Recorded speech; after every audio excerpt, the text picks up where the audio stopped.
Hello, good morning, and welcome to IGTV's early morning call on IG Live on the 3rd of August 2023. European stock markets looking set for a slightly lower open. First, the headlines for you. The US downgrade does not matter that much, says JP Morgan's chief executive on CNBC. More details on that in just a moment. Of course, the set piece today, Bank of England set to raise rates to 5.25%. And plenty of earnings on deck. We've got SocGen, Adidas, and Apple and Amazon to boot. Now, with 30 minutes to go until the European Open, let's have a look at how the pre-market is looking across Europe.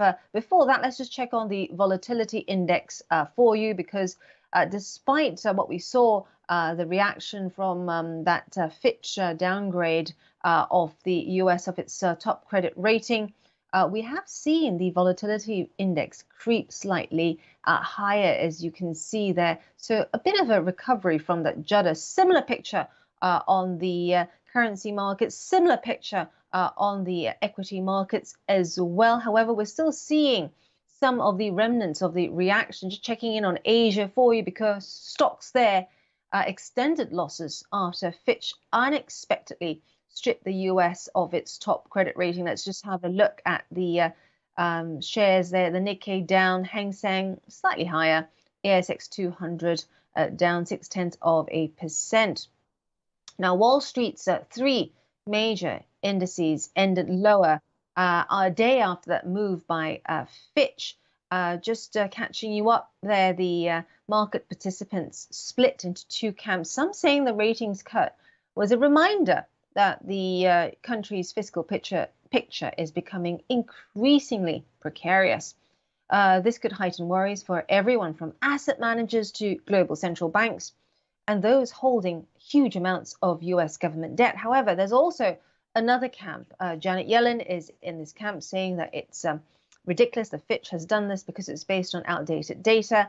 Also, JP Morgan's chief executive, Jamie Dimon, as I mentioned earlier, saying that it doesn't really matter that much, this move by Fitch, because it's a market, he says, not ratings agencies, that determines borrowing costs. This is Jamie Dimon speaking to CNBC. Now, to our other top stories, we've had a deluge of earnings out already. But before we get to that, I just want to remind you that, of course, the set piece is the Bank of England. It's poised to raise rates to 5.45% from 5%. That's the expectation. Now, this would mean higher interest rates for those of you that have a mortgage or a loan, but also higher savings rates. So good news if you're a saver. If the bank goes ahead, this will be the 14th hike in a row as the bank tries to curb stubbornly high inflation.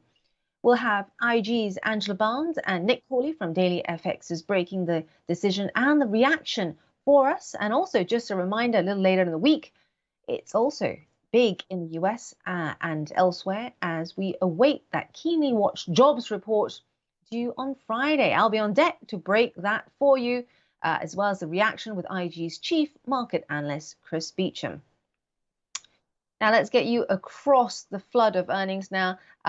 Which one do we choose from? There's so many. I just want to take you through BMW first. BMW reporting significantly higher year-on-year revenues for the first half at 74 billion euros. Behind the strength, the integration of its Chinese joint venture, BBA, or otherwise known as BMW Brilliance Automotive, as well as higher sales and pricing.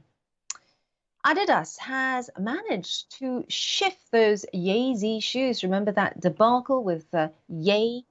Just having a look at the headline figures for you, Q2 sales falling 5% in euro terms, narrowing a projected loss because Adidas released these Yeezy shoes, the surplus ones, of course, which generated around 400 million euros. This helped its profit margin increase and also helped Adidas to cut its predicted loss for the year to 450 million euros. If you remember, Adidas was expecting 700 million euros in terms of a loss prior to that. Lufthansa, also a big one that we're watching out for. It's saying it sees higher demand in the second half after that jump in profits in the second quarter. It's also saying that second quarter adjusted EBIT came in at just over 1 billion euros versus 1.04 billion. And more importantly, its forward projections, August to December bookings, are currently at more than 90% of pre-crisis levels. So all this feeds into that continuation of the revenge travel trend. SocGen is another company, French bank that's out with earnings. The French retail bank's earnings nearly halved, and the car leasing unit sales were up 17%. The company's chief executive also is set to unveil its new strategy on September 18th. However, watch out for any reaction to the share buyback program. It's launched a 440 million euro share buyback program. Now, the key ones to watch out for that could really make waves later in the session, Apple and Amazon. Pay special attention, not so much to how they did, because all that has been baked in, out there, expectations. We know what the expectation is, but pay attention to what they say about changing consumer habits heading into the holidays, of course, amid this still high inflation environment. Look out for what Amazon, for example, says about its cloud business and revenue growth and margins as well. Both Amazon and Apple, just having a look at the share price for you, both Amazon and Apple, if you take a longer term view, have staged big rebounds to date, as you can see there. Pretty spectacular if you've held on to this stock, and they have outperformed the general market handily. Amazon seen reporting an 8.5% rise in revenue, while Apple is likely to report a dip in iPhone sales in the April to June quarter as shoppers held out for a new model in a slow economy. In both cases, investors will be looking out for how these companies, Amazon and Apple, are leveraging AI to help keep margins healthy in a time when consumers are starting to flag after a prolonged period of high inflation. Also, just a reminder, we'll also have earnings from Moderna, Airbnb, and ConocoPhillips out of the US, just to name a few a little later. And also, we've just had some breaking news data not too long ago, crossing German exports rising slightly in June by 0.1% on the previous month. Reuters poll had predicted a month-on-month increase of 0.3%. Imports, meanwhile, fell 3.4% on the month. And also want to update you on Caixin out of China, showing that China's services activity expanded at a quicker rate in July. This was thanks to a jump in business in the summer travel season. The Caixin S&P Global Services Purchasing Managers Index rose to 54.1 in July from 53.9 in June. What's key here is it marks an expansion for a 7th straight month. However, it's in contrast to data early in the week showing that services activity continued to weaken.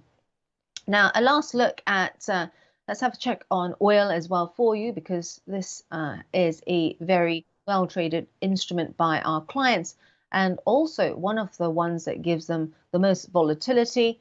Oil prices, little change there after a 2-day fall, including a sharp drop on Wednesday.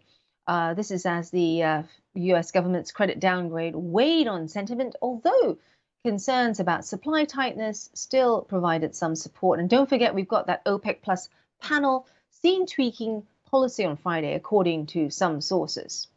Well, that's it from me for now. Before I let you go, let's have a last look at the equity markets for you. As I said, just minutes to go, but we are looking at a cautiously lower open. That's the FTSE there for you. And also checking in on the Germany 40. We're looking at a cautiously lower open as we head into the Thursday trading day. Well, that's it. Follow me on Twitter for any more analysis on @Angeline Ong or @IGCom. We'll also have charting at 10:30. Until then, do keep watching and do ping me a message if you have any trade ideas or any questions about trading.